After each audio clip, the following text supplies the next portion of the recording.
Sot votohet në Kosovë. Mos e lirë vendin në duart e pazarllëqeve.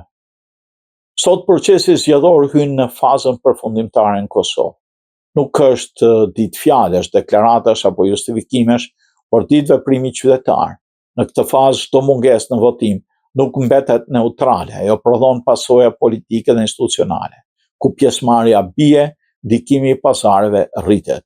Ndërkohë KQZ-ja ka përtitësuar të dhënat e saj, ne i kemi që nga ora 15, sipas KQZ-s së Kosovës, numri i qytetarëve me të drejtë vote që kanë votuar deri në ora 15 ishte 526.145 votues ose 27.32.999.204 votues. Sipas KQZ-s, numri i qytetarëve me të drejtë vote që kanë votuar në orën 15 është 546.145 votues apo 27.32% e 990.204 votuesve të Kosovës, të cilët pasi hodhin votën e tyre vazhduan problemet e dyshme të ditës. Pasi hodhi votën e saj, presidentja e Kosovës, Vjosa Osmani, u deklarua për media duke shprehur shpresën për një proces zgjedhor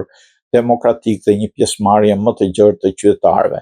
Përshëndetje për të gjithë, uroj që sot Republika të ketë një zgjidhje demokratike, po ashtu uroj që të kemi zgjedhje me pjesëmarrje sa më masive, shpresoj se rezultatet e këtyre zgjedhjeve do të çojnë në krijimin e institucioneve, tha Osmani, transmetoi Klan Kosova. Ajo shtoi se është e bindur se partitë politike do të gjejnë një rrugë përpara për të siguruar një stabilitet institucional në vend.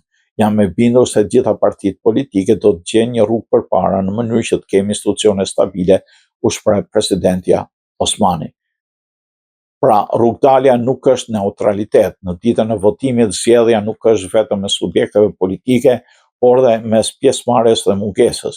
Kur një pjesë e qytetarëve nuk merr pjesë, vendimarrja kalon automatikisht në grupet më të organizuara, më të motivuara dhe shpesh më të interesuara për ruajtjen e status quo-s.